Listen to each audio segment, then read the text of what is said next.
defendant is present, and we're ready to bring the jurors in, unless there's anything that needs to be addressed before we do so. Your Honor, can we just have one moment? Mr. Secord just ran to the restroom. Sure. By the time we get the jurors lined up, I'm sure he'll be back. Thank you.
It's okay.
Please raise your right hand. Do you solemnly swear or affirm the testimony you're about to give is the truth, the whole truth, and nothing but the truth? I do. Thank you. You can go ahead and have a seat. Thank you. Please state your full name and spell your last name for the record. Okay. Ashley Maria Baez, B-A-E-Z. Your Honor. Good morning, Ms. Baez. How are you? Good morning. Good. Where do you live? Currently, I live in Orlando, but originally from here. Okay. Are you working, going to school? Yeah, I go to school in Orlando, and I work there too. Okay.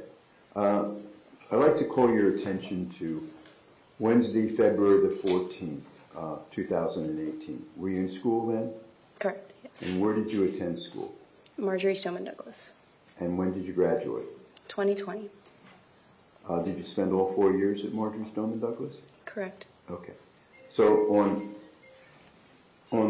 Wednesday, hold on for a second.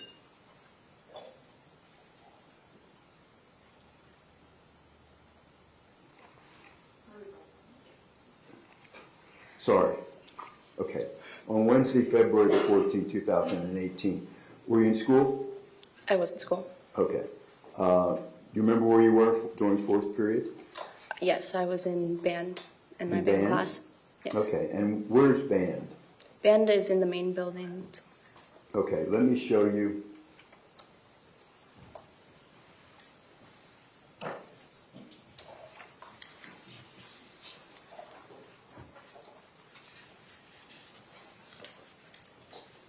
And Ian, everybody can see this. Okay.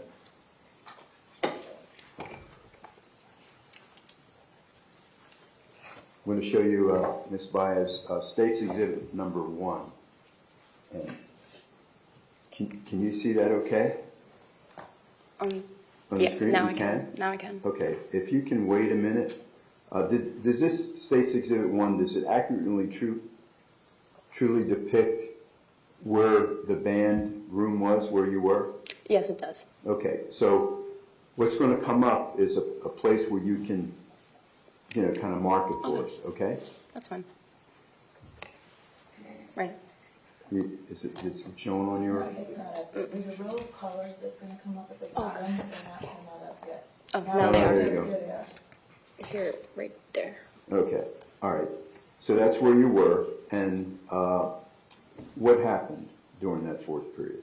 During that fourth period, towards the end of the day, I decided that I had to go to the restroom, and unfortunately, we weren't able to use the restrooms in that building at that time, so I had a choice in going to the freshman building to the right or to the cafeteria building, which was farther, so I ended up going to the freshman building. Okay. Did you ever have any classes in the freshman building? Yes, I've had. All right, so you knew, the freshman building, Yeah. where the restrooms were, the bathrooms, right? Yeah, I knew the layout. Okay, so how did you get there? You can maybe just trace it for us? Traces? So I exited the building where I drew the X, and then I just walked this way directly into And the right in building. there. Okay. So when you walk in the east doors, tell us what happened, if anything. As soon as I walked in, what's it called? I was headed straight to the bathroom. I realized there was obviously 2 people behind me. I don't know where they ended up going, but I directly went to the bathroom. I saw someone in front of me in the stairwell, someone higher up, an administrator or security, who looked freaked out. So I turned around because I saw him run up the stairs. And then as I turned around, I saw the shooter coming out of the stairwell. And then I immediately turned back around, and that's when the firing started. And that's when I ran to the bathroom to my right side, but unfortunately it was locked, so I ran directly to the left side. Luckily there was a classroom unlocked, and I made my way in there. Okay. So were you injured in any way? Yes. While I was in the hallway, I didn't realize at that moment, but I had been injured in the leg. Okay. And what kind of injury did you have in the leg? I had a bullet wound enter my right leg and then explode on my left side. Okay. So it went in one leg and then went into the other leg. Is that right? Correct. Okay. I'm going to show you now State's Exhibits. State's Exhibit 1. I've showed these to the judge, Ron. Okay. State's Exhibit 2D, 2E, and 2F. First, let me show you 2D. Do you recognize who that is? Yes. Who is that? That's me. Okay. And I'm going to show you 2E and 2F. So does 2E and 2F show, I know there's a bandage on one, but Yeah. does it show where one in one leg and hit the other leg? Yes, it does. Your Honor, at this time, I'd like to offer 2A, 2E, 2D, and 2F. Is there any objection? Yes, ma'am, just briefly.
Over the defense objection, State's Exhibit 2D for identification will be received as State's 49.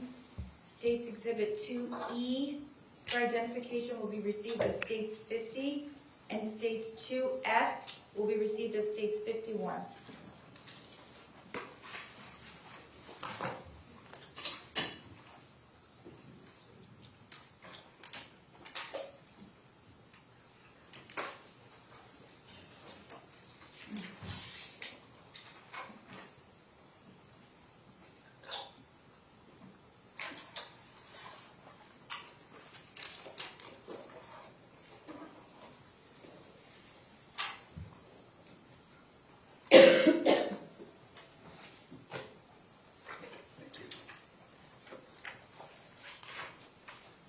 Yeah, I'm going to put this up on the screen for Baez. Let's see here.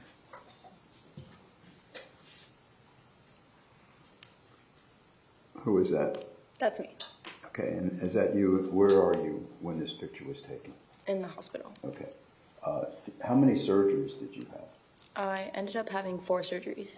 Okay. And here's State's Exhibit 51. That, I'm sorry for the record, was State's Exhibit 49. This is State's Exhibit 51. Pardon?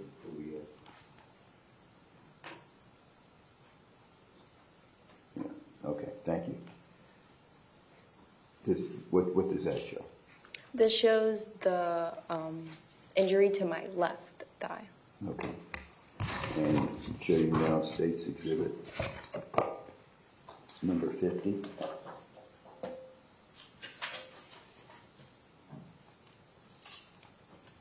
What's that show? That shows where the bullet entered on my right side. On your other leg, right? On my other leg, okay. yes. So I want to show you a video clip and see if you can identify you in the clip, okay? Sound good. Your Honor, I'm going to play the video. Okay. Objection. Is there video and evidence, Mr. Sachs? It's an evidence. It's on S19. It's in evidence, and you need a sidebar? Yes, ma'am.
Okay, sorry about that. You all are gonna have that white noise when you're asleep, be dreaming of the white noise. We do that, so I think I told you this before, we use those headphones as opposed to taking the jury out every time we have to discuss something that doesn't involve the jurors. It would be a much more inconvenient process to you all, at least we think, to have to go all the way back to the jury room and then come all the way back in. So we do the white noise and the headphones for that reason. Okay, at this time, I'm going to overrule the defense objection to publishing the video, and Mr. Sachs, you may publish the video at this time. Thank you, Your Honor.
Is that you, Miss Baez, walking there? That is me.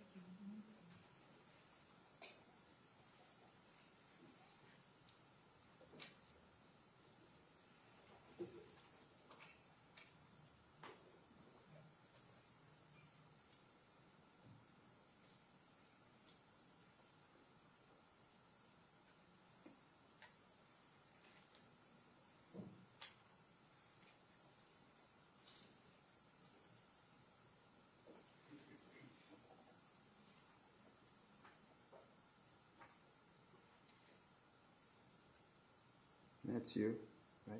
Yes, that's me.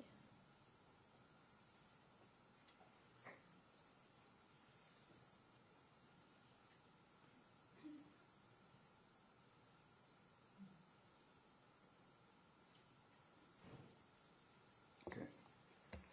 We're going to pause it here. Okay. And you guys want to Do you cross have or any anything? questions? Okay. Ms. Baez, thank you, you're excused. Thank you.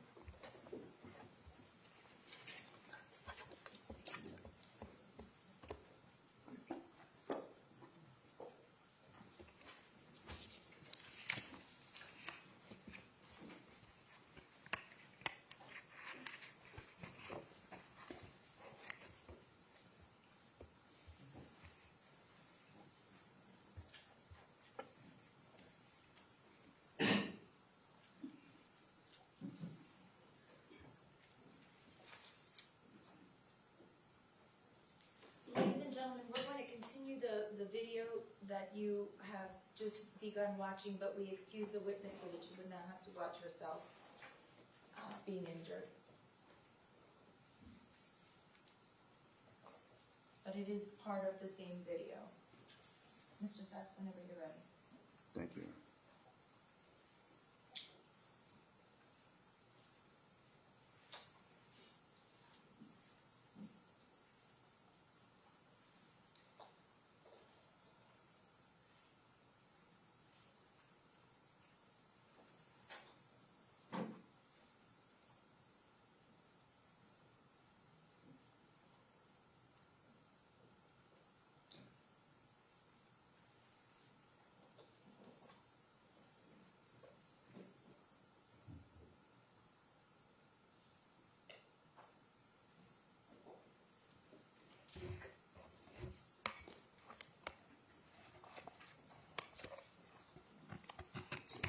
Thank you, Hon.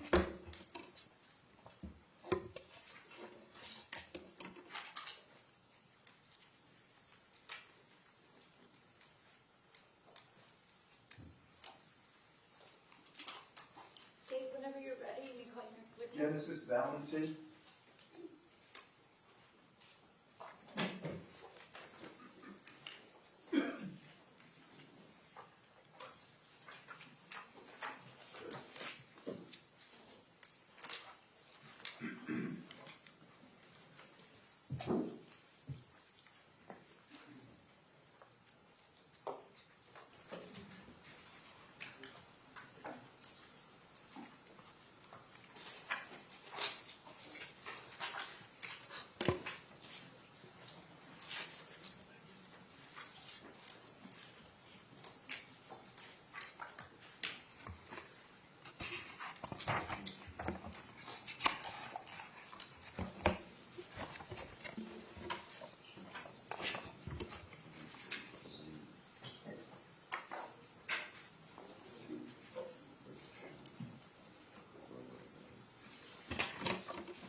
Good morning.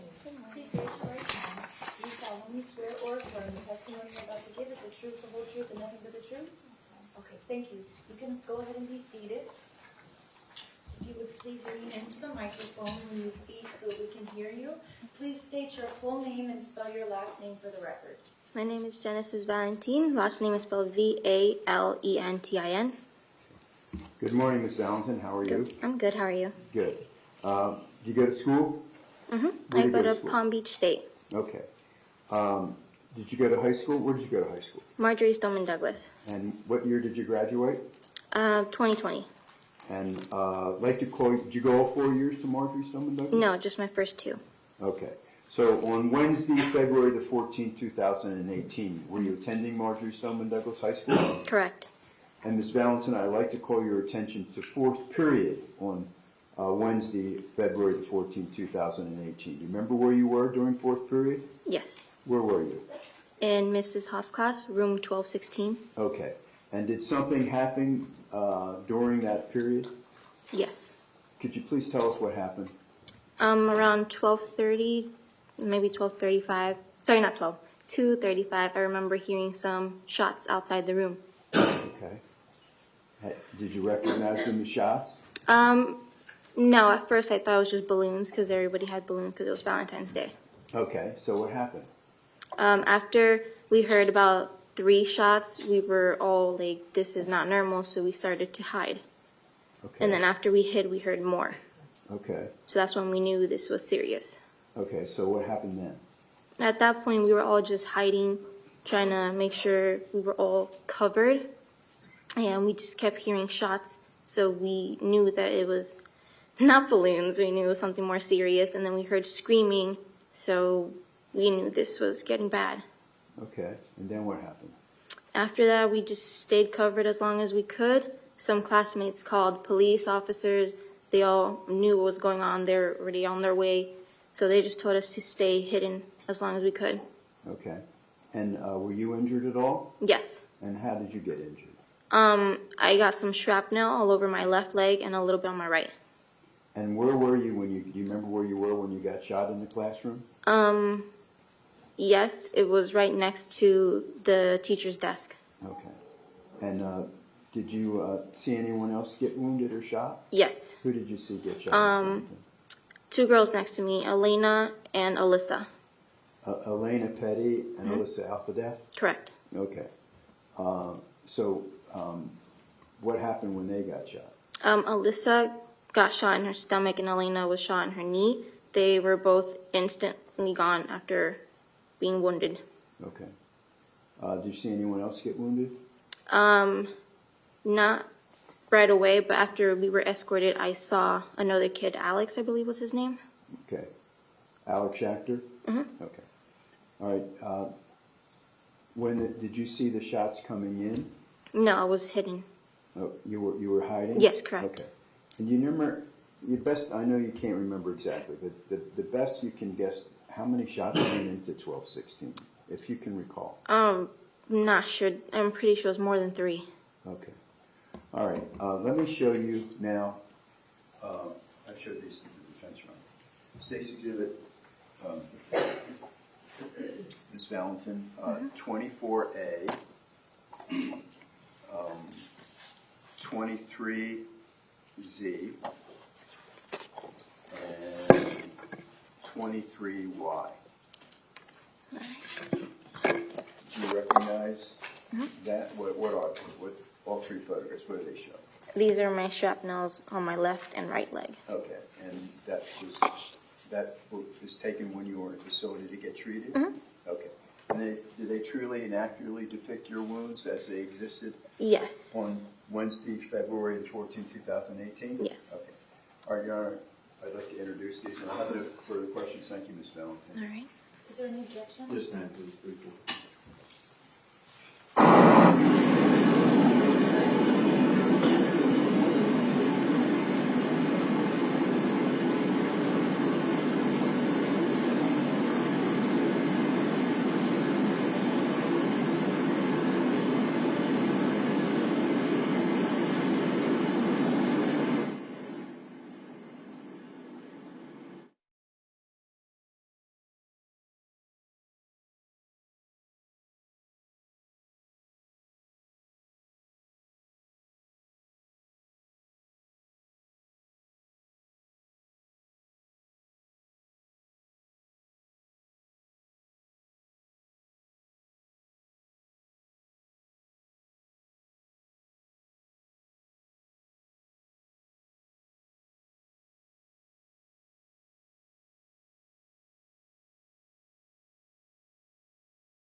Okay, over the defense objection, states 23Y for identification will be received as states 52.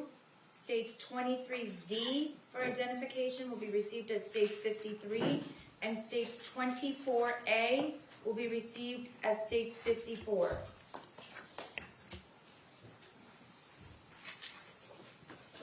Your Honor, I have no further question. Ms. Valentin, can she be excused? Sure. Do you have any questions? No, ma'am. Okay, Mrs. You're excused. Thank you. Thank you.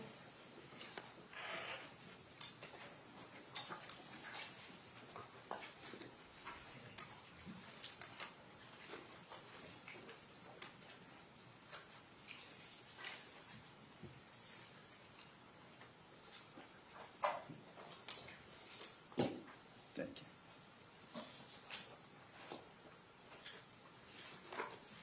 you. May I publish these, Your Honor? You may.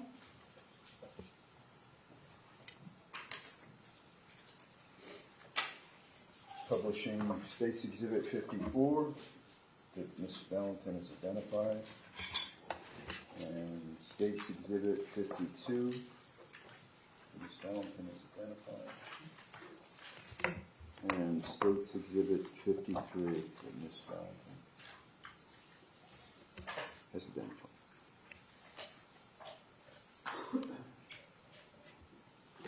Thank you, Your Honor. Thank you. Call my next witness. Yes, whenever you're ready. Ivy Schamis, please.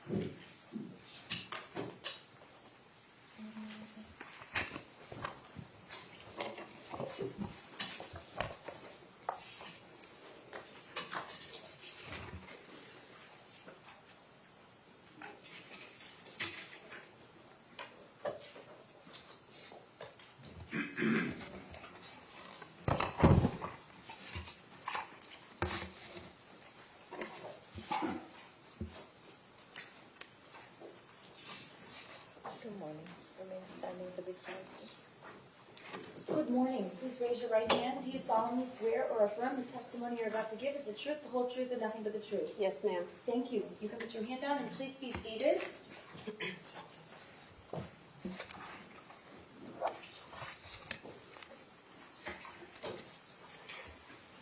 you would please speak into the microphone and state your full name and spell your last name for the record. Sure. My name is Ivy Schamis. It's Schamis. Okay. And Ms. State Schamis, whenever you're ready. thank you. Ms. Schamis, are you employed? Yes. What do you do for a living? Well, for about 20 years, I was a social studies educator at Marjory Stoneman Douglas High School in Parkland, but I am currently an office administrator at Milton Gottesman Jewish Day School of the nation's capital. Okay. And you were at Marjory Stoneman Douglas from what years? From 2001, and I was employed until the beginning of 2020. Was that Marjory Stoneman Douglas, was that your first teaching assignment? No, I taught a couple of years in Dade County and then took a break to raise my children and then started up again at Broward. Okay. And I'd like to call your attention to February the 14th, 2018. Do you remember that date? I do. Okay. And where were you teaching at that time? I know you were teaching at Marjory Stoneman Douglas, but where in the campus? Yes, I was in room 1214 on the first floor. Okay. And how long had you been in that classroom, as assigned that classroom? Yes, that classroom was my classroom since the building was erected in 2009. So I was the only teacher in room 1214 the entire time. Okay. And what were you teaching? I was a social studies teacher.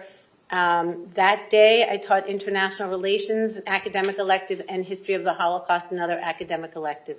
Okay. And 1214, the class next to you is classroom 1215? Yes, I think so. Well, let me show I you. don't remember the classroom numbers. State's Exhibit Mark 7.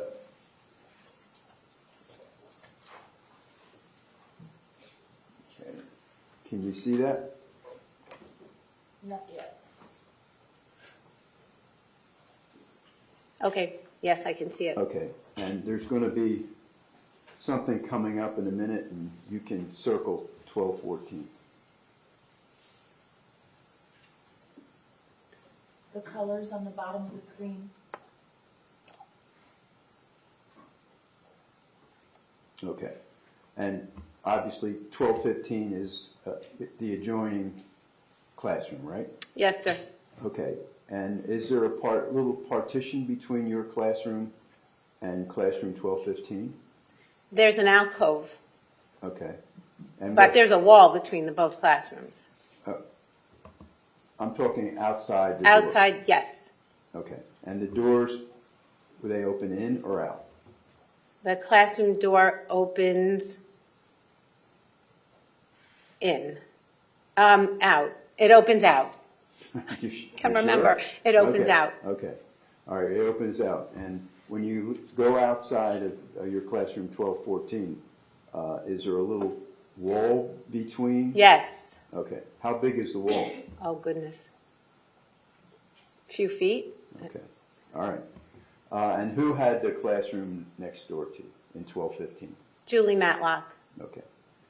So on February the 14th, 2018, fourth period, please tell us what occurred. February 14, 2018, fourth period, was my History of the Holocaust class. It was an academic elective for juniors and seniors.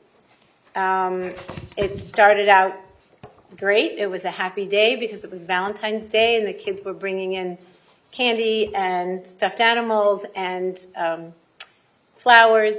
And I had planned a lesson that day to cover the 1936 Olympics because the 2018 Olympics in Pyeongchang were happening at the same time. And it's a 90-minute class, and the students started out, they completed an activity we had done the class before, and we were actually talking about hate on college campuses. And then the students had laptops on their desk. We were watching testimony from Eyewitness. It's a program online through the Shoah Foundation. And the students were doing that activity and watching testimony. And when they completed it, there was about maybe 20, 25 minutes left of class. So I wanted to start the next lesson, and we were going to talk about the Jesse Owens story. That's what we were doing. We were going to talk about the Jesse Owens story, and I had put up on the Recordex, which is a large screen, sort of like a TV screen, but you can write on it an interactive whiteboard, and I put on there key characters from the Jesse Owens story. And I asked the students, it was sort of a discussion about whom they might have already known and what they knew about Jesse Owens. And I asked the students if they knew who Adi Dassler was, because he was up on the board, and most students got a kick out of that because it sounded familiar. And Nicholas Dworet in my class raised his hand and he got excited. He said, I know who Adi Dassler is.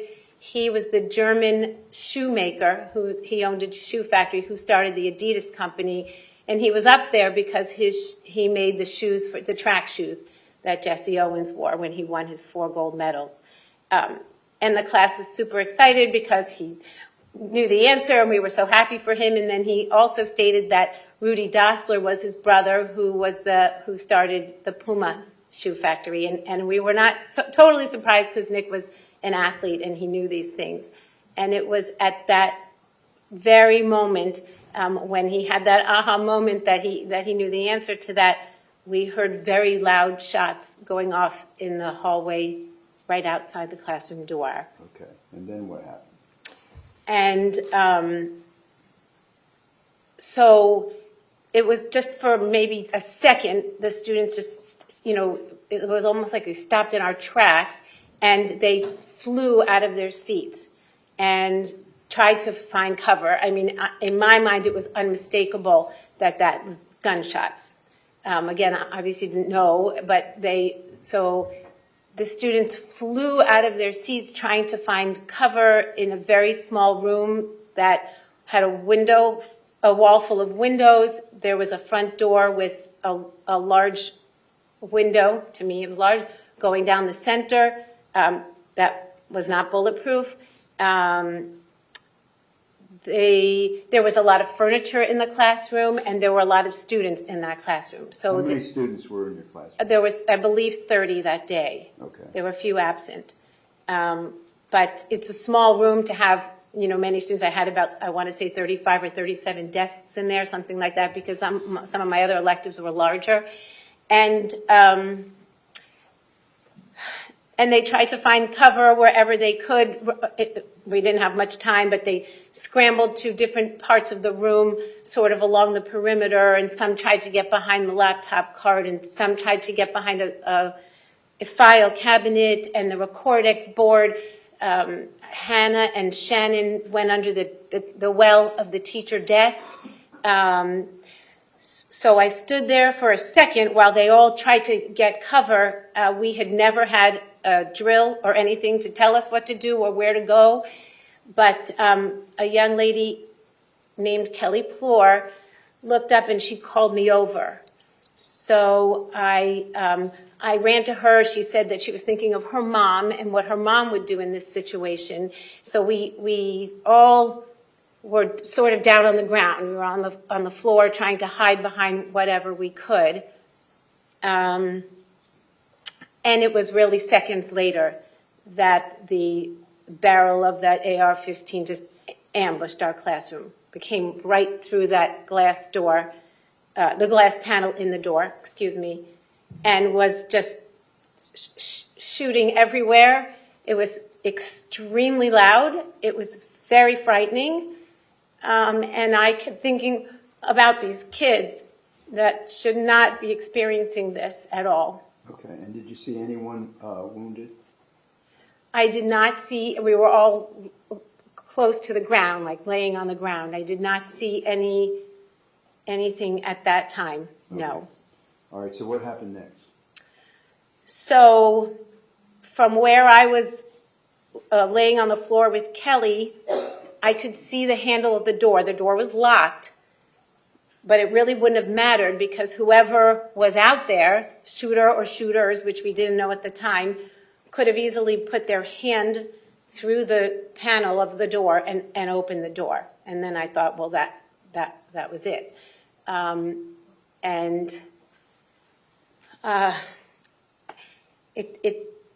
It didn't happen because just as I was thinking what to do, as the only adult in that classroom there, I heard the shooting across the hall. Okay. And how long did you hear the shooting? You heard it down the hall? Did you hear it anywhere else? Yes. And at some point a fire alarm went off, so it was hard to hear everything that was going on. We heard it down the hall, and then we heard it further. But nobody moved. Nobody moved because, and again, I found out later, I think from some of the he did come back. We were worried that whoever it was, that the killer or shooter would come back, and so. And the students were quite mature. I was unbelievably proud, and they were incredibly brave. Just shh. Shh, shh. No one said anything. Very, very quiet. Just worried that it was going to happen again. All right. Did you hear anything above you? I might have. I mean, on the second floor. Or anywhere? We might have heard, but then again, the fire alarm at one point went on, so it muffled sounds of the shooting. Okay. And how long did you wait before there was a police response? So, like I said, we were very, very quiet. I think students were on their phone trying to get service or texting their loved ones or their boyfriend or girlfriend.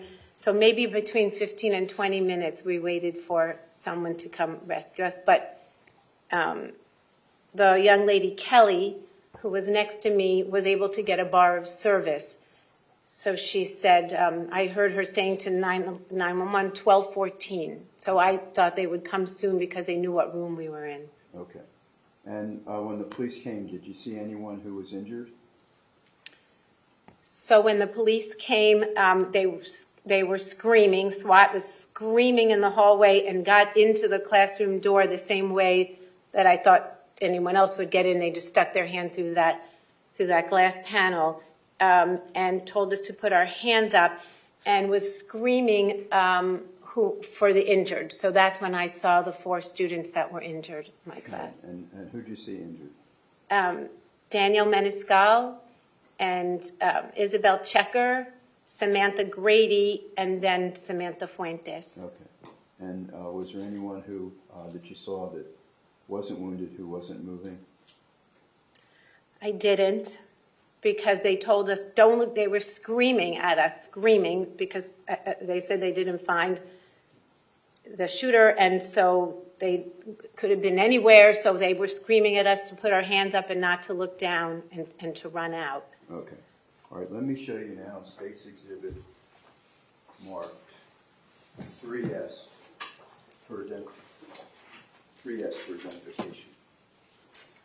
You know who that is? That's my girl, Helena. What's her full name? Helena Ramsey.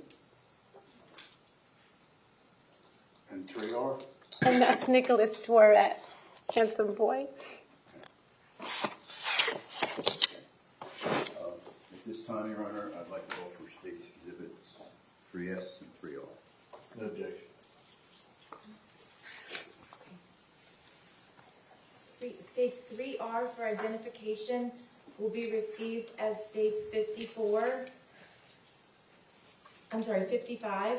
and States 3S, as in Sam, for identification will be received as States 56. Your Honor, I have no further questions of Ms. Schamis. Does anyone have any questions? No, ma'am.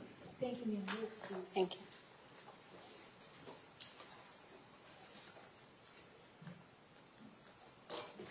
May I, as soon as she leaves, may I apologize? Sure.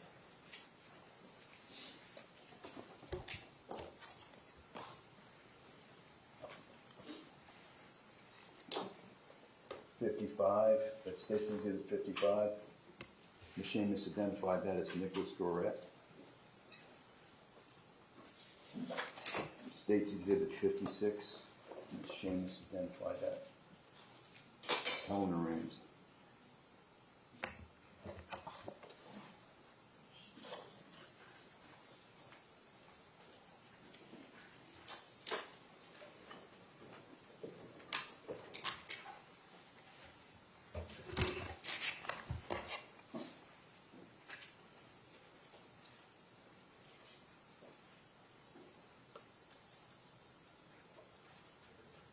Take a break, Your Honor? Sure. Okay, ladies and gentlemen, at this time, we're going to take our morning break. Please do not discuss the case among yourselves. Please do not begin deliberating or have any discussion about the facts of the case or what's gone on in here. Thank you very much.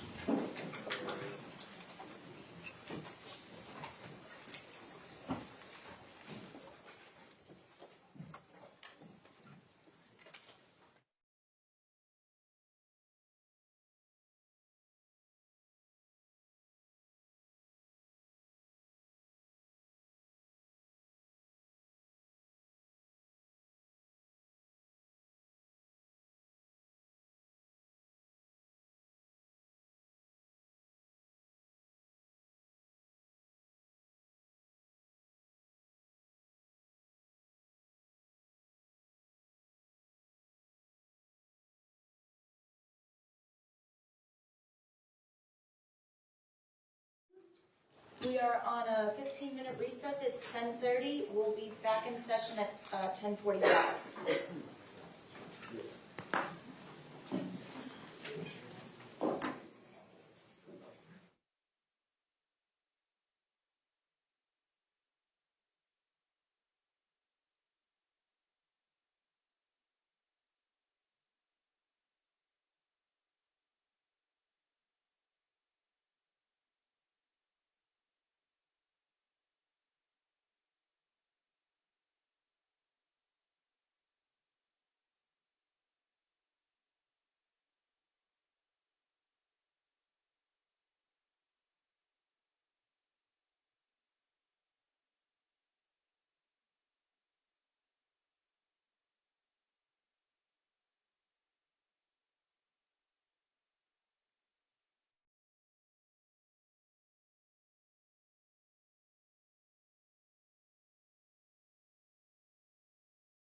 the morning so that I'll know when to?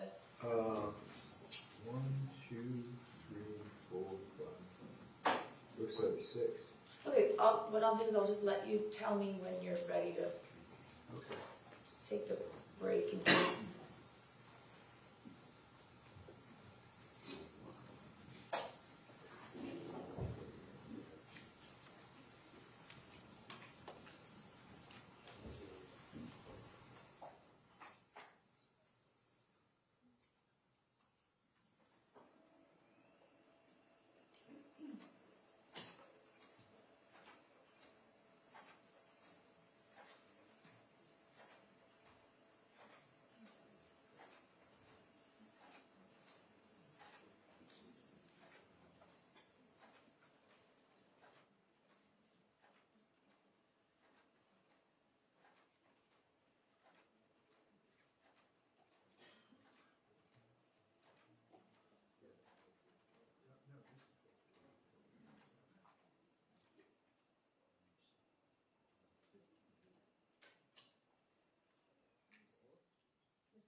Jurors are entering.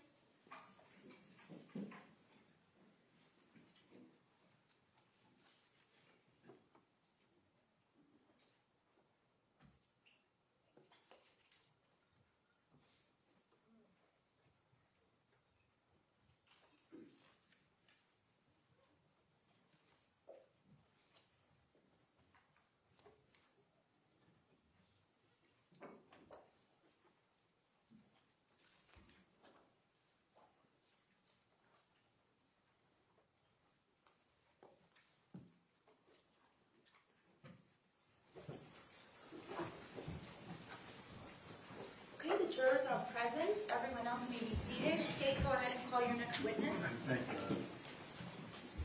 Joletta Matlock.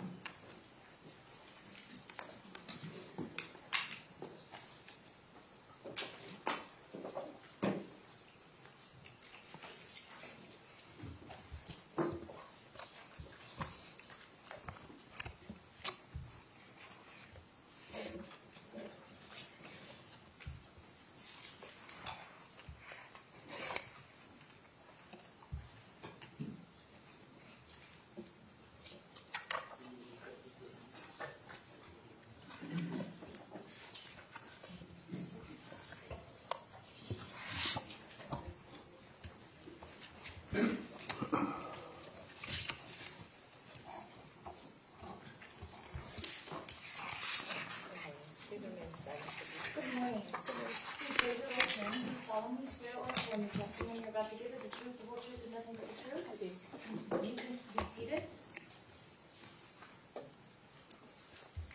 And please speak into the microphone and state your full name and spell your last name for the record. My name is Joletta Matlock, Matlock.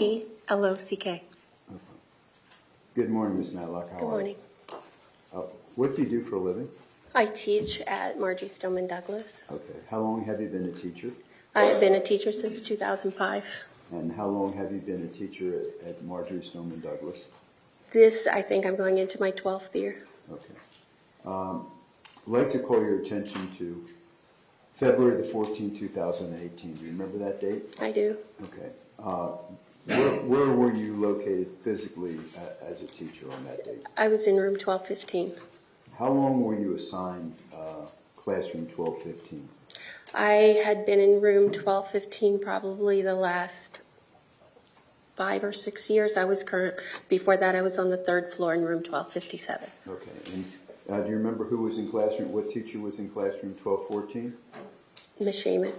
Okay, and she was right next to you, right? Correct. Do you remember who was in your classroom in 1218 on the other side of you?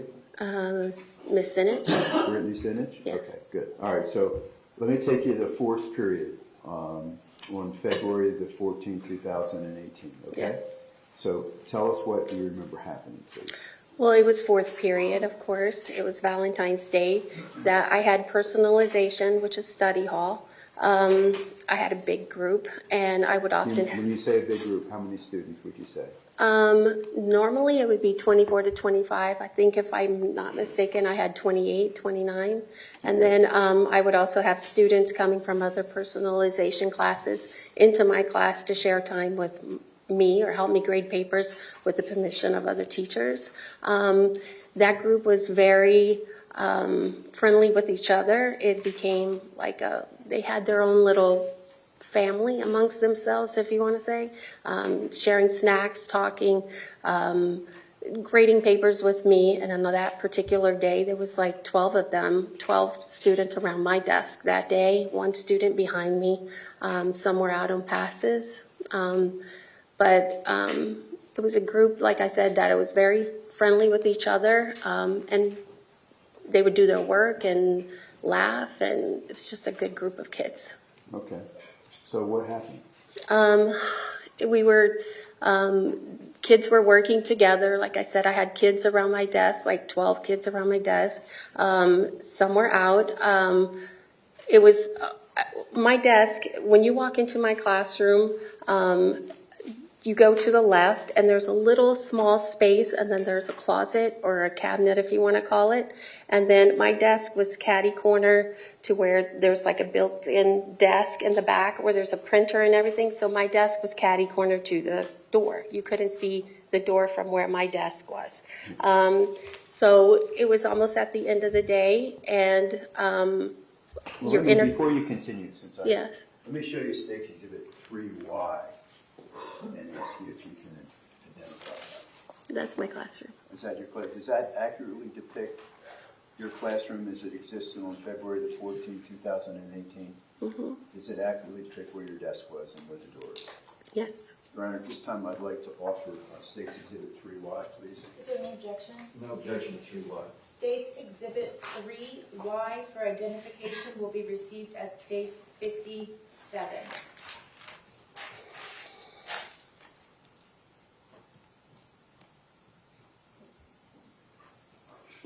Thank you, ma'am. Okay, Ms. Matlock, I want to show you State's Exhibit 57. Good. All right, can you see that okay? Yes. All right, there's something will come up that you can telestrator. See the colors? Yes. Okay, so can you put an X where your desk was?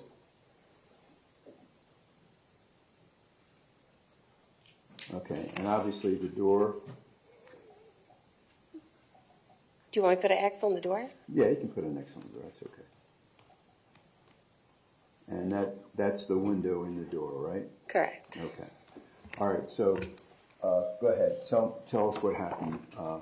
So it was towards the end of the day, and I heard like 3 loud bangs, and I stood up, and I don't even remember part of saying to get down, but I was told by students, I said, how did you know to just run so quickly to my side of the room? And they said, I told them to do that. But part of my memory doesn't even I know I said, to get down, but part of me doesn't remember saying all that I said. Okay. So they got down. I stood up, pushed my chair back, and the students got up underneath my desk and all the way as far as they could in the corner and up against where the closet was towards the desk.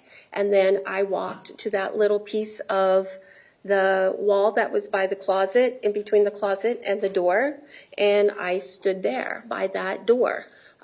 Thinking that it was the drill that they had told us that we would be having, since we had a training in the auditorium in January, and they said there would be a drill forthcoming of an active shooter, or a code red, some type of code red drill.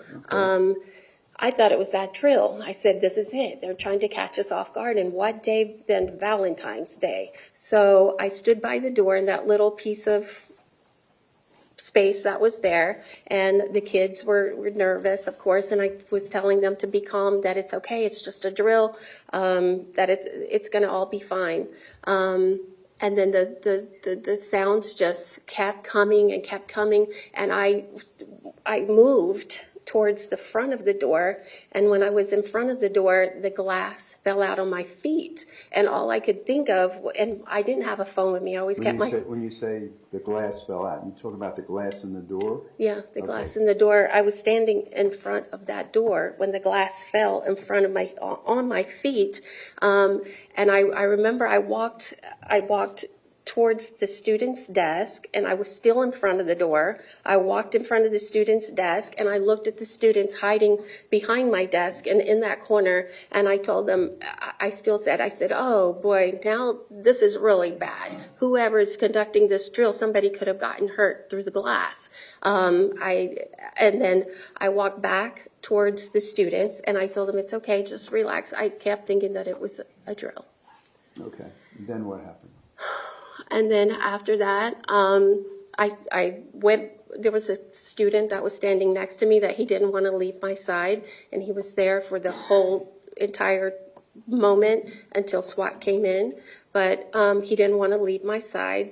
I started, when I was standing in that little piece by the door, looking out at the windows, because my windows were towards the 700 building. So I was looking out. The windows you're talking about in the... They're like on the south side. Looking south. Okay. Yes.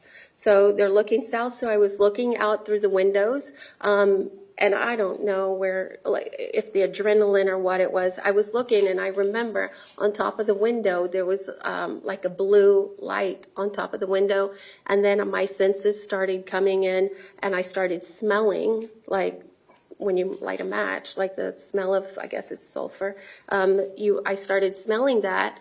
And then I looked at a student desk, and I saw like some debris, and I thought, well, that's weird that would be there like that.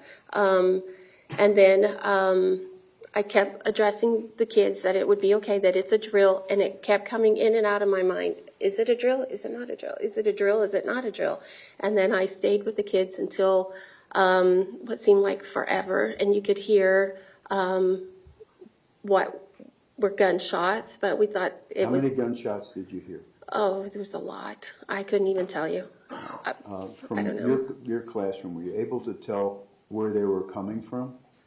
They were coming from the hallway and from the room next to me.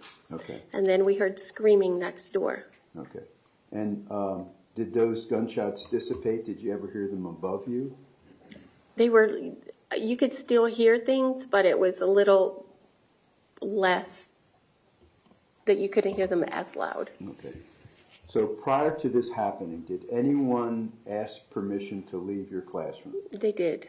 Okay. Who asked permission to leave your classroom? Martin and Luke. Luke Hoyer. Martin, Luke. Is it Martin Duque and Luke Hoyer asked to go out on a pass to the media center. Okay. And where's the media center? The media center is over by the main 100 building. Okay. It's in the 200 building, but it's on Okay. the Did other you give side. them a pass? I did. Okay. And did they leave? They did. Okay, let me show you State's Exhibit marked 24B for identification. And ask you, can you identify who's in that photograph? I can. Who's in that photograph? In the black hoodie, it's Luke Hoyer, and in the red sweater, it's Martin Duque. Okay. All right. And you know where they are in this photograph? They're walking, it looks like they're walking out by the drama building, coming this way towards the 1200 building. Away from the media center? Correct. Okay. Your Honor, I'd like to introduce 24B. Is there any objection? No objection. States Exhibit 24B for identification will be received without objection as States 58.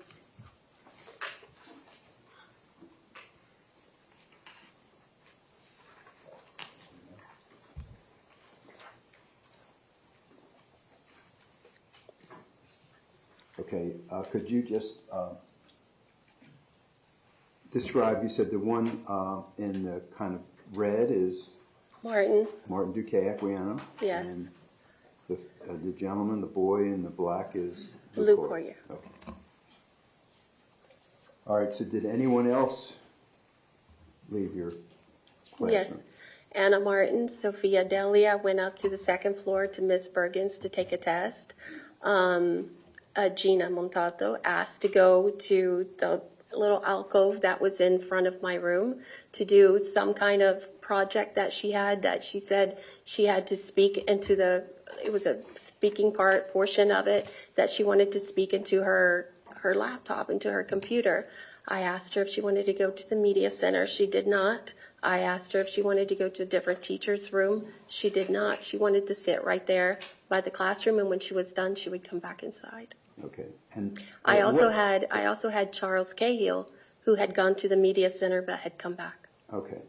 When Gina left to work on her computer outside your classroom, remember how long before the shooting started did she ask permission to do that? It was probably about 1:30, 1:40. Okay. Let me show you now. State's Exhibit marked 3T for identification. Miss Matlock, and I ask if you can identify what that depicts.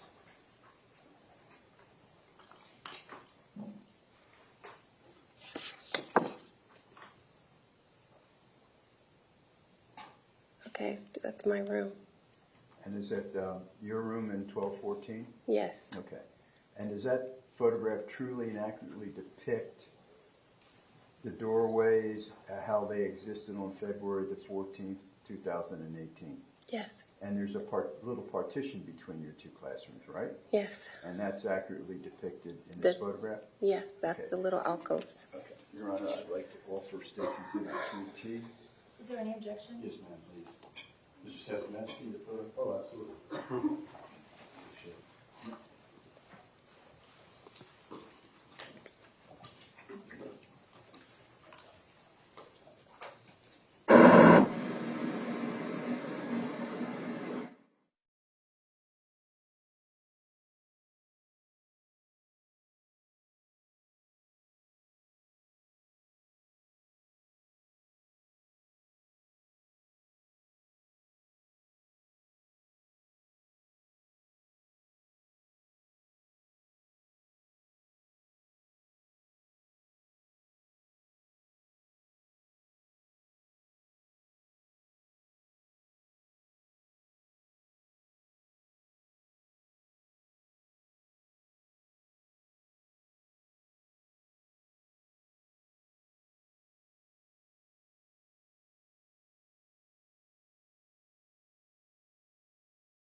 Okay, over the defense objection, States Exhibit 3T for identification will be received as States 59.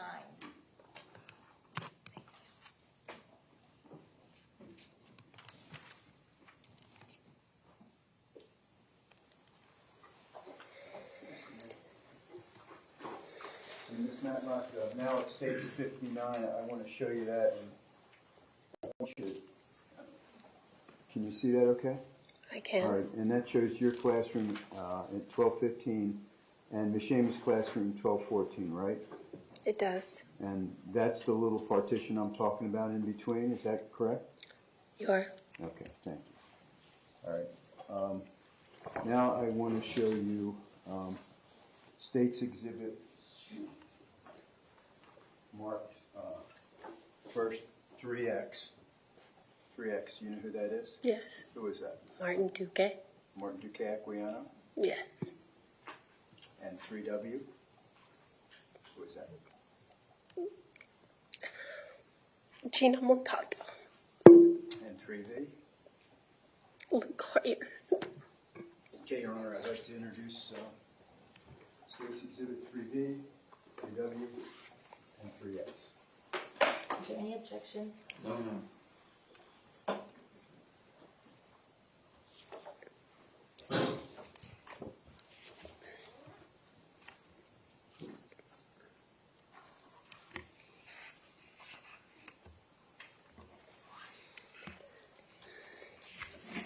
Thank you. States 3V as in Victor for identification will be received as States 60.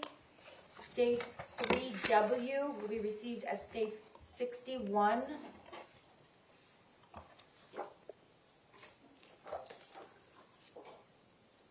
And States 3X for identification will be received as States 62. Your Honor, I have no further questions of Ms. Matlock. Do you have any questions? Then may I publish the photos after she leaves me? Yes, sir. Thank you, ma'am. You're Thank you. excused.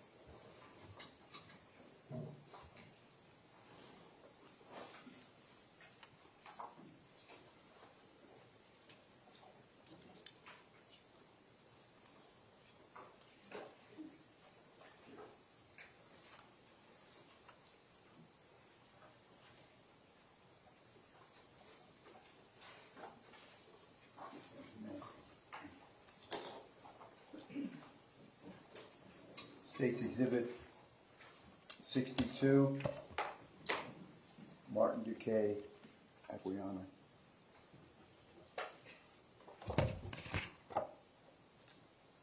States Exhibit 61, Gina Montalto. And States Exhibit 60,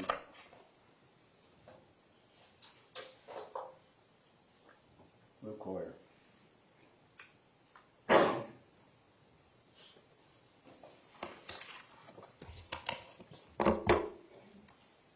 Thank you, Your Honor. Thank you. Would you like me to call my next witness? Yes, whenever you're ready. Sofia Delia.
Please raise your right hand. Do you solemnly swear or affirm the testimony you're about to give is the truth, the whole truth, and nothing but the truth? Yes. Thank you. You can go ahead and have a seat.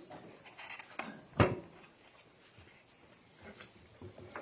you would, please lean in and speak into the microphone and state your full name and spell your last name for the record. Sofia Delia, Delia. Whenever you're ready. Thank you, Ron. Good morning, Ms. Delia. How are you? Okay. Good. Do you go to school? I do. Where do you go to school? I'm going to be a transfer student at the University of Tennessee. Okay. And did you go to high school somewhere here in Broward County? Yes. Where'd you go to high school? Marjory Stoneman Douglas High School. And when did you graduate? 2021. I'd like to call your attention to February the 14th, 2018. Do you remember that date? I do. Okay. Fourth period, do you remember where you were? Yes, I was in personalization with Miss Matlock, room 1215. Okay. Tell us what happened during fourth period, please. I walked into the class, and then shortly after, I had to go upstairs to the second floor with Miss Bergen to make up a test that I had missed previously. I went with my friend Anna. She had also missed the test. Is that Anna Martin's? Yes. Okay. After we finished the test, we walked to the second floor bathroom because I was the only one unlocked. And we got stopped by a staff member who asked for our hall pass. Okay. And we showed it to him. It was fine. We went back down the opposite stairs, walked back to our class, and knocked on the door. And as we were waiting, we made small talk with Gina. Okay, where was Gina? You talked about Gina Montalto? Yes. And was she in your class in 1215 too? She was, but she was outside working on her computer. Okay. And you spoke to her? We made small talk. Hey. Okay. What position was she in? She was sitting down. I think maybe her legs were outstretched, and she was working on her laptop. Okay. And that was where in reference to 1215's door? I believe there's a little indent in the door, and she was sitting in that indent by the door. Okay. And you had small talk with Gina, and then what happened? And then we got let in the door. We took our seats, which were the closest ones to the door. I was in front of Anna, and she's right behind me.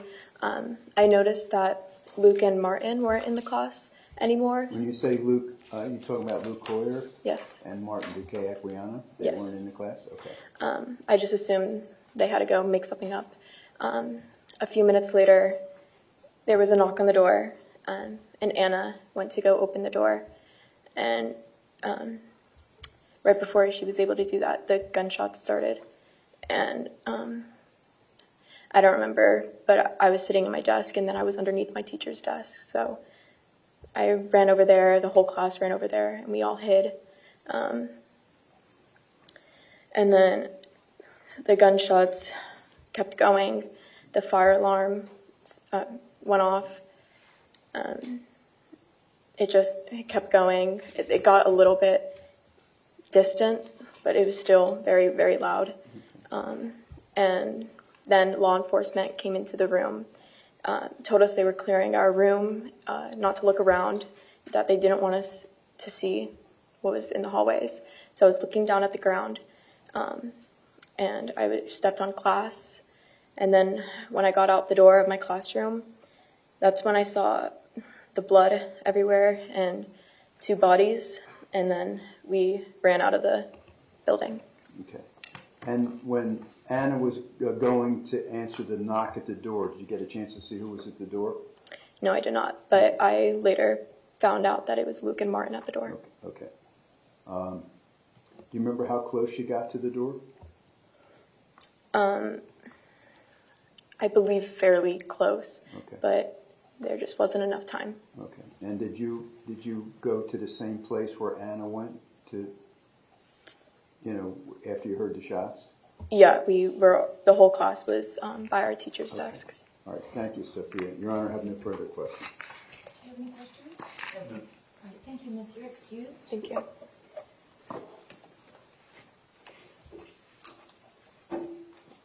State whenever you're ready. Call your next witness.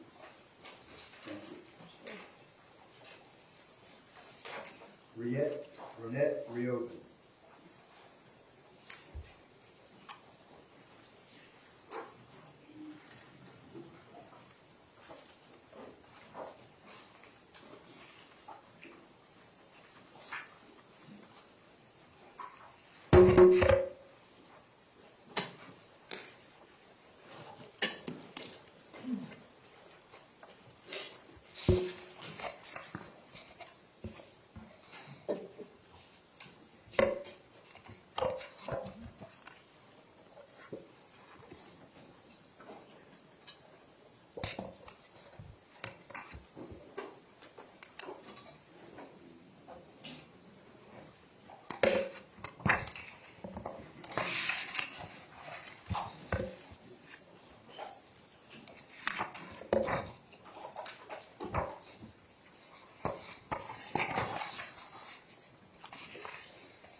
Good morning. Please raise your right hand.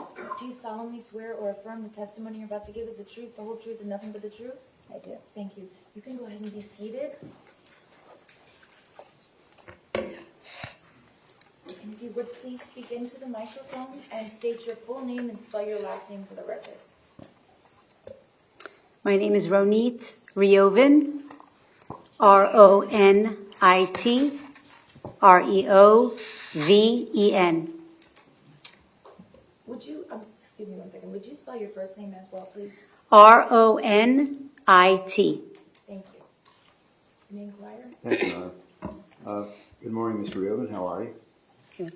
What do you do for a living? I'm a high school teacher, Okay, and how long have you been a teacher? going on 23 years, And where do you teach now? Stoneman Douglas High School. How long have you taught at Marjory Stoneman Douglas High School? This will be my 23rd year. And what do you teach? I teach AP Psychology and Honors Geography, What's AP stand for? Advanced Placement. Okay. I'd like to call your attention to Wednesday, February the 14th, 2018. Do you remember that day? I do. Okay. I'd like to call your attention to fourth period. Where were you? I was in the classroom teaching my class. And what classroom were you in? That would be room 1213. Okay. And how long were you assigned to classroom 1213? Since the building's inception, which I believe was 2009. Okay. I'm going to show you State's Exhibit marked number 3. And there's a little thing that's going to come up, and you can just circle to 1213 and where your desk was, please. Okay, and how about your desk? Where was your desk? Right there? Okay, all right. Great, all right, thank you. And so it's fourth period, right? Yes. Okay, what happens? So we begin class like any other class. We go over a couple things as far as what we're going to be talking about. I get the class started with the lesson. It's a lecture-based course, so it's mostly me in front of the class going over things, explaining things. I have things up on the board. We have demonstrations. I'm going through the lesson with them. Students are sitting and taking notes, asking questions when needed. And we go through the period as normal. I tend to kind of look at my notes and the clock every now and then to just gauge where I'm at with the lesson and the time. And I remember a little later into the period, I glanced up at the clock to see the time and how much more I wanted to cover and to think about where I felt was a good stopping point for that day. And it was 2:15. And I walked over to the podium to see, how far along I wanted to go in the notes. And I went back in front of the class, and I continued to, finish up with some other topics that we were talking about, which was a lesson on Sigmund Freud's theory of personality. And then moments later, you hear the gunshots.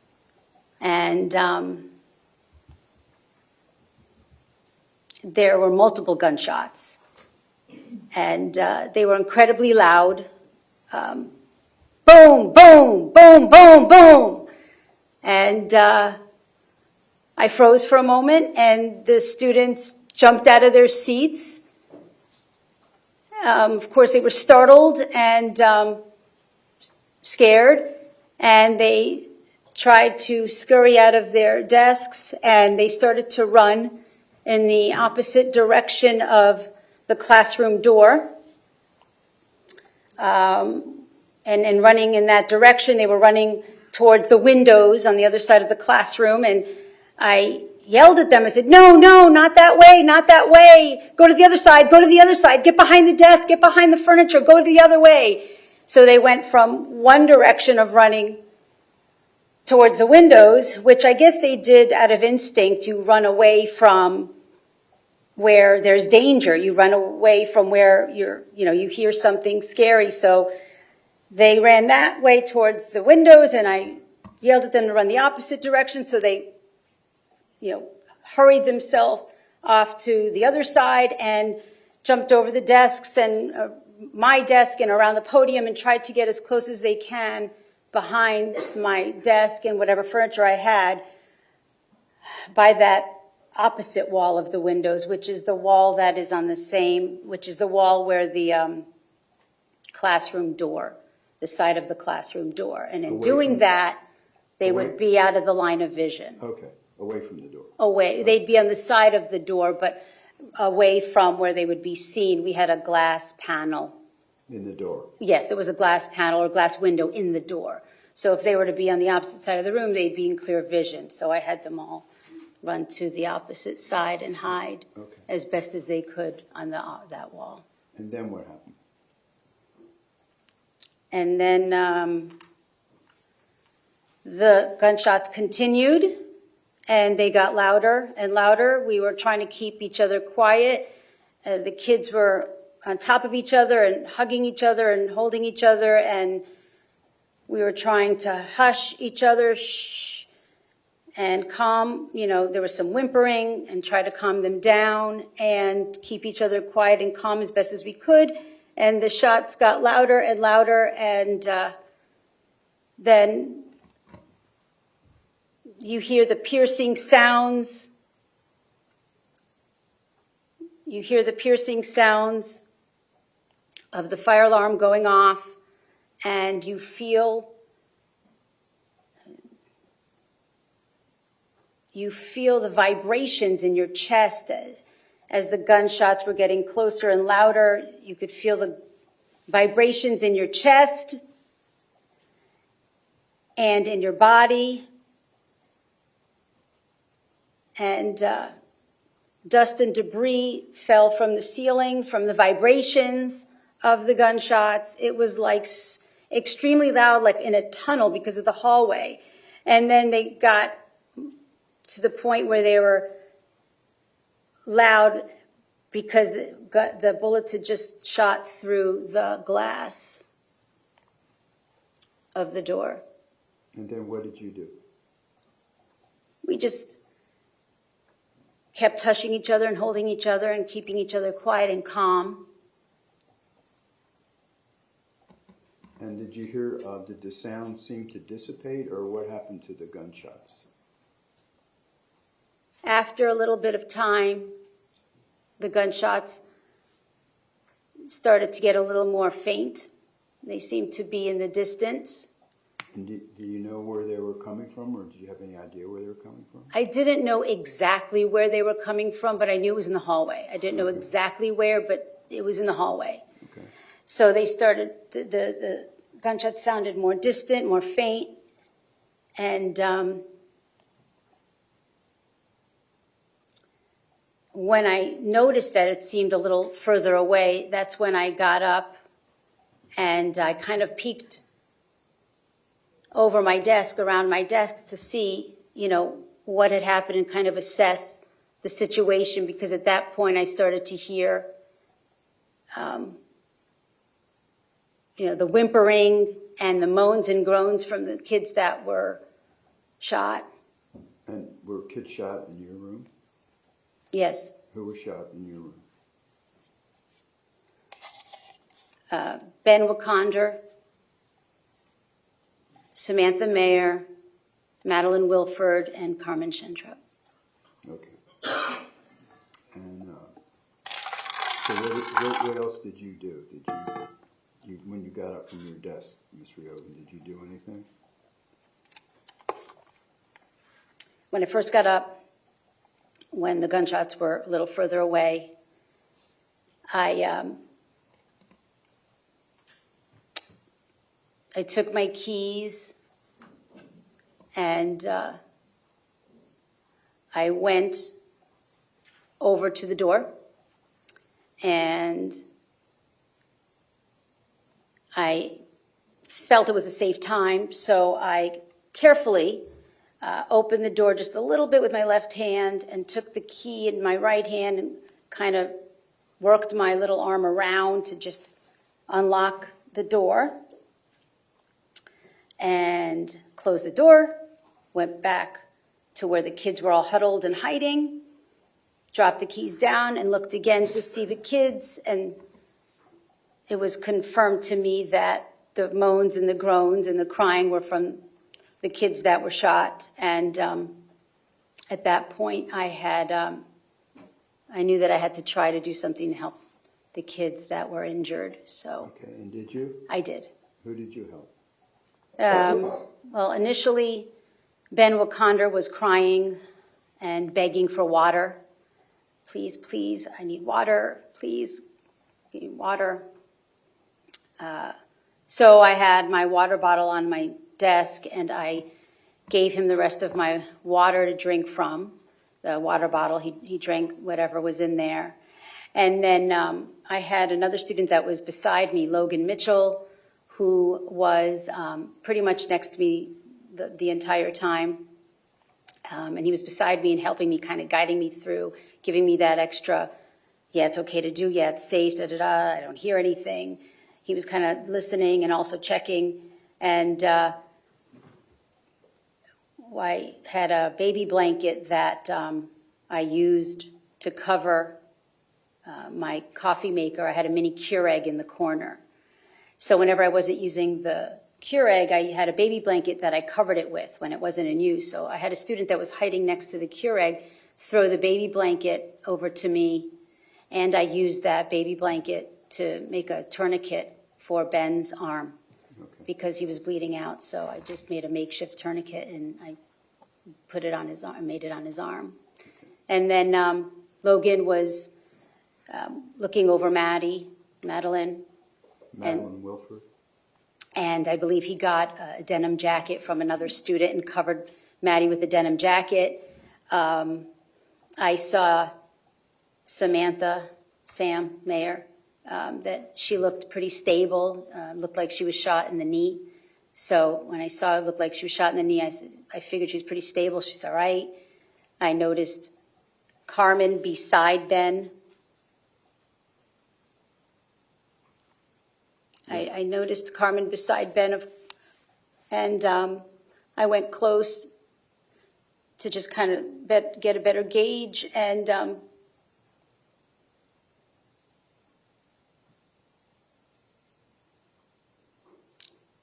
she wasn't moving, and she was just laying there. Just laying there still, and there was no response. She was just moving. She wasn't moving, and she was just laying there still, no response, face down, her head to the side, and hair just covered her face, and I knew that she was probably gone. And then I went over to Maddie, and I took a look at her, and it was hard to tell where exactly she was shot. I knew she had multiple gunshots, but I couldn't tell exactly where, but I wasn't clear as to where. So because I wasn't clear as to where the hit her, and I knew there were multiple ones. I was afraid to really move her because of the position that she was in. She was propped. She was kind of propped up between the outside of my desk and the podium. The podium was somewhat close to my desk and the outside of my desk. So she was kind of propped up in that position, right? Exhibit 4F, do you recognize that? That is. Does this photograph truly and accurately depict? That is correct. That's exactly it. Is that the way she was positioned? And who was that? That's Madeline Wilford. And that's the position you were just describing? Correct. And I couldn't tell where she was shot, so I left her like that because I was afraid if I moved her, it may have made it worse if I flattened her. Okay. So Your Honor, I'd like that to was call it. for State's Exhibit 4F. 4F. F. Is there any objection? Yes, ma'am.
For identification will be received as states 63 in evidence.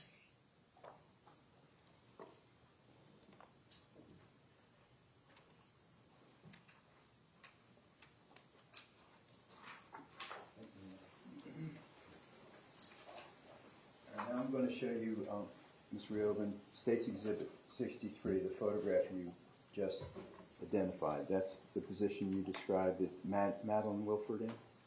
That's correct. And was Danielle Gilbert in your classroom? Yes, she was. Okay. And had you ever had an opportunity to watch her cell phone videos? I have. And is that you in it? That is. That was you, right? Going to the door? Yes. Okay. All right. So did the police come? How soon after? Well, it seemed like forever, but I guess maybe 30, 40 minutes later, Okay. they arrived. After I did what I could with the injured. Look, can I interrupt you for 1 second? You saw the video, Danielle Gilbert's video, right? Was that accurate as to when the police came? Because the police came, right? Yes. Okay. Yes. All right. Oh, yes. So whatever that video shows is that's how quickly the police came, correctly? Yes. Whatever Okay. time was on. Yes. Okay. Okay, good. All right. So when the police came, what did they do? So when the police, we heard the police arrive at the building, and you could hear them start going through the hallways and calling all kinds of code numbers and whatnot, going through the classrooms. And I went over to the door and tried to get their attention as soon as I could get them to our classroom because we were hit. And I went over to the broken glass in the window, or the broken window, and just tried to get their attention with me, calling for help, psst, psst, help, help, come here, come here. And moments later they came and, opened the door for them, and they hurried in and they started to, shout, how many down? Who's down? How many down? And how many injured? And the kids just shouted out answers, and of course then they saw, and they started to take out the injured students first. Okay. And let me show you State's Exhibit 4B for identification and ask you, who is this? That's Carmen Shentrup. I'd like to offer 4B, Your Honor. Is there any objection? No, ma'am. Without objection, States Exhibit 4B for identification will be received as States 64. I have no further questions of Ms. Reoven, Your Honor, just permission to publish when she leaves the scene. Friends, any questions? No, ma'am. Okay, thank you, ma'am. You're excused.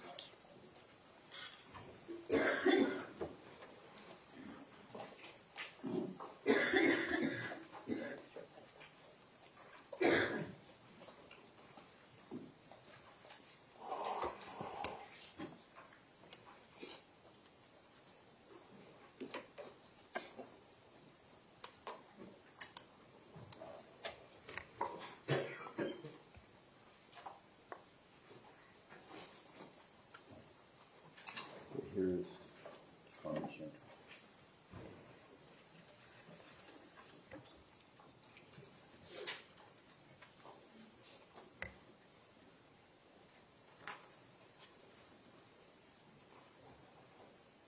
State when you're ready, you can call your next witness. Samantha Mayer.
Good morning. Please raise your right hand. Do you solemnly swear or affirm the testimony you're about to give is the truth, the whole truth, and nothing but the truth? Yes. Okay, thank you. You can go ahead and have a seat. And if you would please lean into the microphone when you're speaking and state your full name and spell your last name for the record. Samantha Mayer, Mayor. Yeah. Okay. Good morning, Ms. Mayer. How are you? I'm okay. How are Okay, you? I'm good. So do you go to school? Yes. Where do you go to school? I go to Indiana University. Okay, and what year are you in? I'm going into my senior year. And where did you go to high school? Marjory Stoneman Douglas. And when did you graduate? Well, everybody knows when they graduate. 2019. Okay. All right. I'd like to call your attention to February the 14th, 2018. You remember that day? Yes. Okay. I want to call your attention specifically to fourth period. Where were you? Miss Reoven's classroom. Okay. And that was, do you remember what classroom that was? I believe it was 1214. Okay. The lady that just left, that was your teacher, Miss Reoven? Yes. Okay. All right. Would 1213 be more accurate? Yes. Okay. All right. So tell us what happened during fourth period. I was in my fourth period classroom, and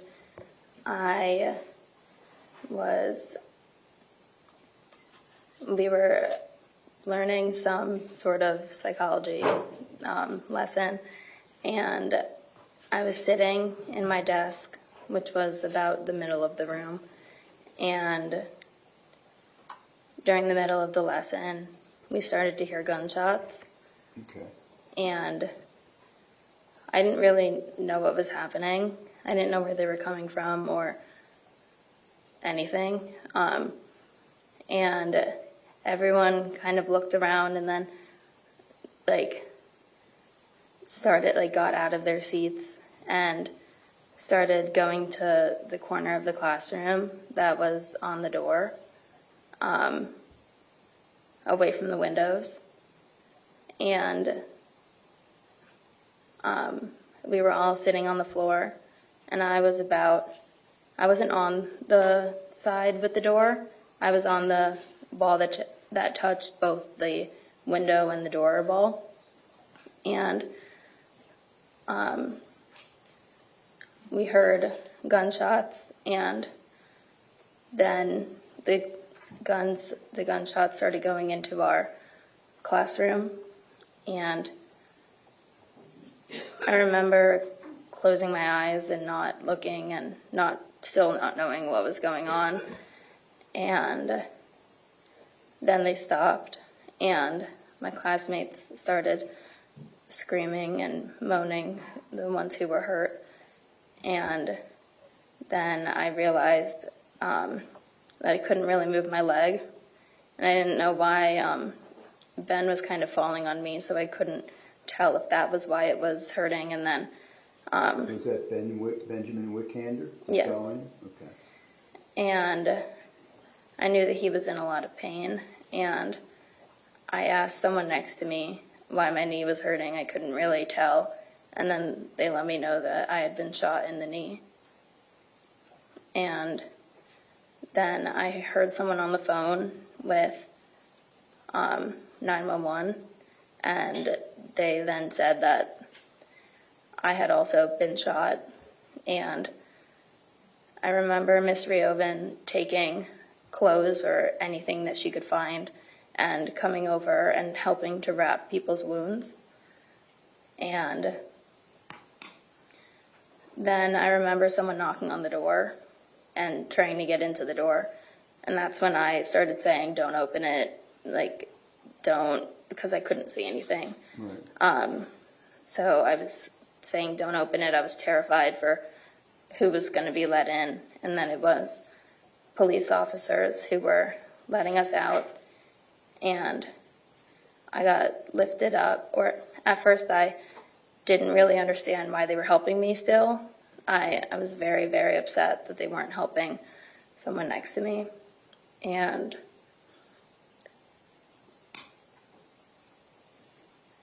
Did you get carried out? yeah, I got carried out. Yeah. Okay. Where did you go to the hospital because of your knee? Yeah, I went to the hospital, and I went in obviously the ambulance to get there. Okay. And what was wrong with your knee? I mean, I know you got shot, but what happened? I believe that it shattered my kneecap. Okay. And did you have surgery? Yes. And do you have any after effects from that? Yeah. What are some of the... Well, sometimes I overcompensate on one side because I'm still nervous because my left side was injured, so I kind of overcompensate with my right side. Sometimes I feel a lot of pain in it, a lot of soreness. And sometimes when I work out too much or do things that I used to do just fine, it hurts. Okay. Let me show you State's Exhibit 4D. And do you recognize who's in that photograph? Who is Yes, that's me. that? And does that show where your injury to your knee was? Yes. Okay. Is this accurate, truly and accurately depict the injury to your knee that happened on February the 14th, 2018? Yes. Okay. Your Honor, I'd like to offer this, please. Is there any objection? No, ma'am. Okay, without objection, State's Exhibit, thank you. Yes, ma'am. 4D for identification will be received as State's 65. Yeah, Your Honor, thank you. I have no further questions of That's any Ms. Mayor. questions? No, ma'am. Okay. Thank you, Ms. Mayor. You're excused.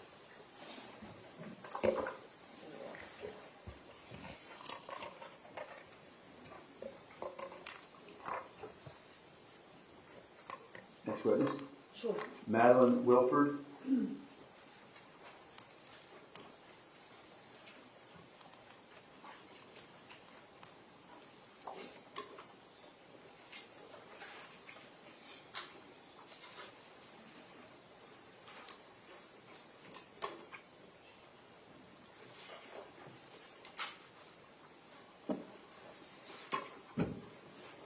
While she's coming in, Your Honor, may I You may.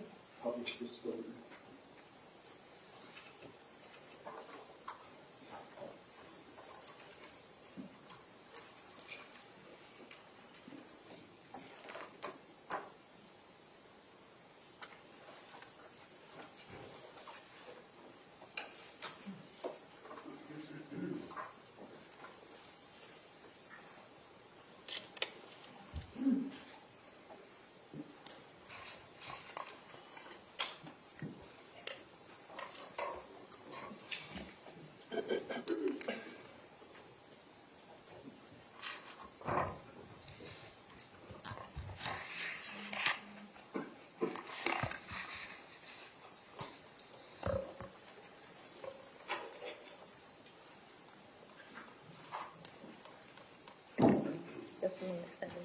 Good afternoon. Please raise your right hand. Do you solemnly swear or affirm the testimony you're about to give is the truth, the whole truth, and nothing but the truth? I do. Okay, thank you. You can go ahead and sit down and put your hand down. Put your hand down and sit down. If you would please lean into the microphone when you're speaking and state your full name and spell your last name for the record. Madeline Wilford, Wilford. Good morning, Ms. Wilford. How are you? Good. Good. Are you going to school? I am. Where do you go to school? Southern Utah University. I'll be a junior this upcoming year. Okay. Where did you go to high school? Stoneman Douglas. And did you graduate from Stoneman Douglas? Yes. What year did you graduate? 2019. Okay. I'd like to call your attention to February the 14th, 2018. Do you remember that day? Yes. I'd like to call your attention specifically to the fourth period of that day. Were you in school? Yes. And where were you during fourth period? I was in AP Psychology. With Ms. Reoven? Correct. And was that classroom 1213? Yes. Okay, could you tell us what happened? We were just going about class like normal, and we heard shots. It took us a second to realize what was happening, but when they were fired off again is when we started to move and hide.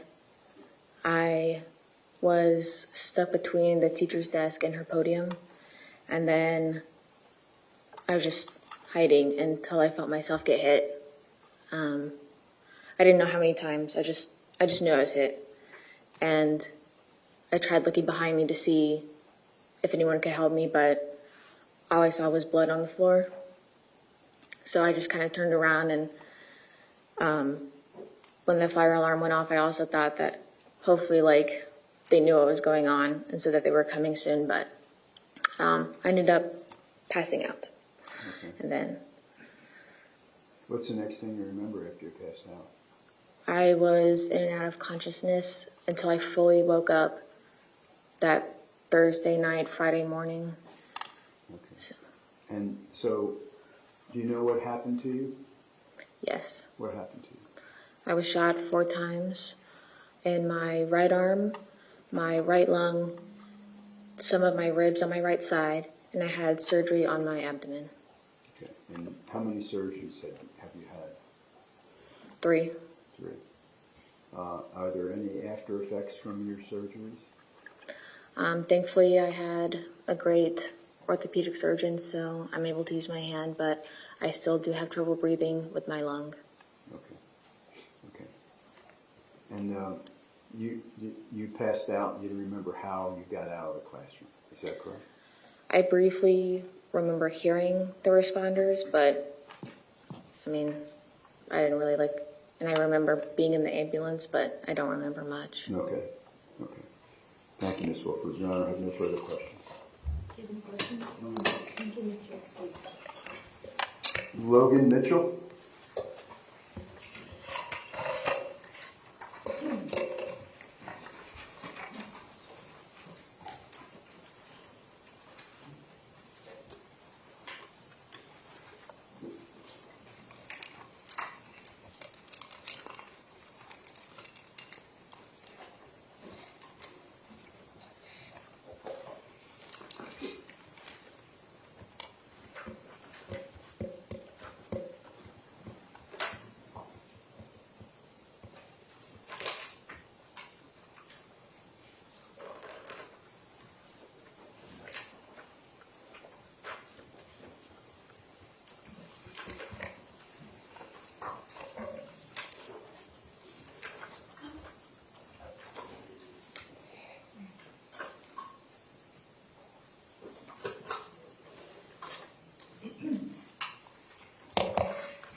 Good afternoon. Please raise your right hand. Do you solemnly swear or affirm the testimony you're about to give is the truth, the whole truth, and nothing but the truth? Yes. Thank you, sir. You can go ahead and be seated.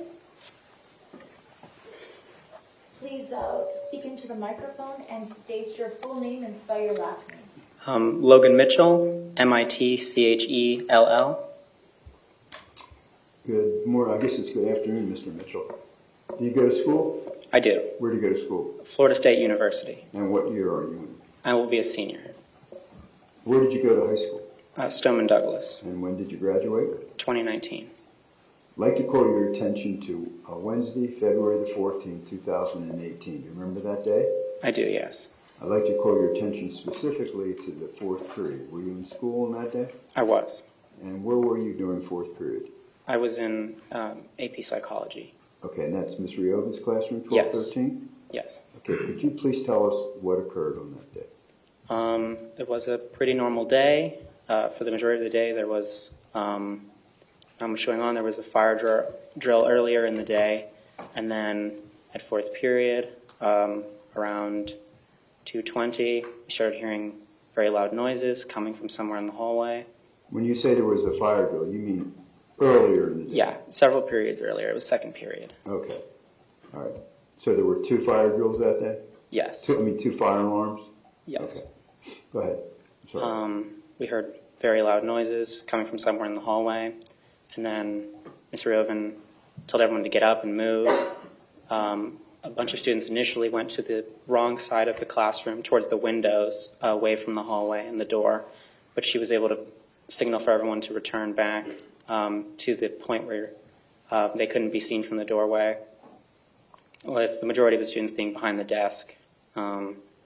And then we waited there, and then the glass shattered, and as bullets were shot into the room, and several students were hit. And after bullets were shot into our room, Ms. Reoven got up to check on the door to make sure it was locked, and then check on Ben, one of the students in the room who was hit. Was that Benjamin Wickander? Yes. And then someone behind the desk told me to, gave me a jacket and asked if I could bandage Maddie because she had stopped making noise. And that was Madeline Wilford? Yes. So I went to where she had fallen in front of the desk, and I wrapped the jacket around her arm and then held another piece of it against her abdomen and waited there until the cop showed up and pulled us out of the room. All right. Did you see anyone else wounded? Yes. So there was Carmen Shantrup, who was, she wasn't moving. She was just face down. And then there was Sam Mayer as well. Okay. Let me show you. Did you take any kind of videos with your cell phone? I did, yes. Okay, let me show you State's Exhibit marked 4G for identification and ask you if you can identify this drive. Yes, this is the flash drive from there. And you've watched it? I have, yes. And does it accurately and truly depict the phone video that you took on February the 14th, 2018? Yes, sir. Okay. Your Honor, I'd like to play this video. Is there any objection to the emission of this video? Yes, ma'am. Okay.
G as in George for identification will be admitted as states 66.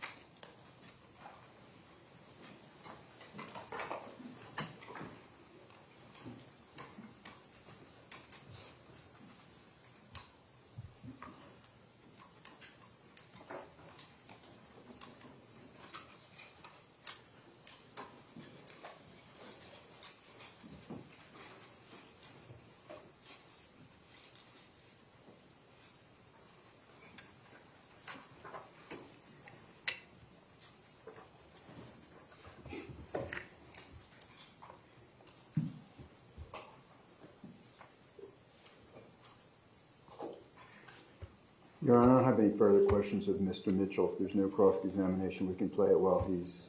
Okay, thank you, sir. You're excused.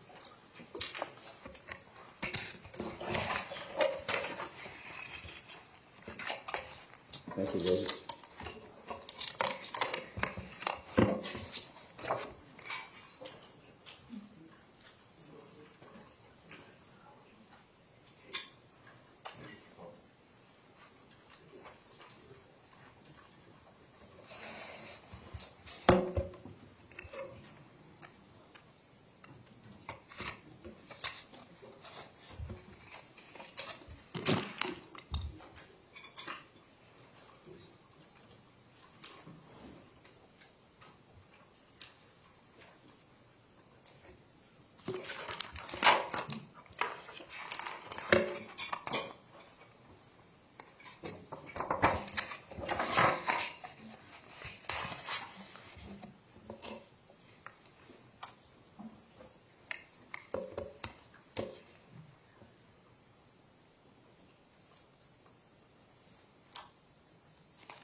Thank you, Ron.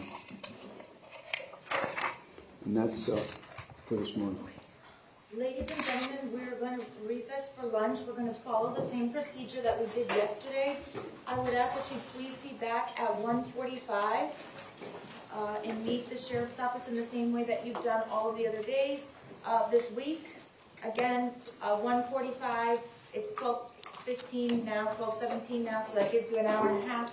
I hope that's enough to get in and out of security and all the way up to the 17th floor. If it isn't, the sheriff's office will let me know and we'll adjust the time again tomorrow until we get it, not tomorrow, but Friday, until we get it down to the sufficient amount of time for you all. Please remember, do not discuss the case, do not begin deliberating, do not have any discussions of any sort about the facts of the case, about what's gone on in the courtroom while you are on recess. Other than that, I hope you enjoy your lunch, and I'll see you at 1:45. Thank you.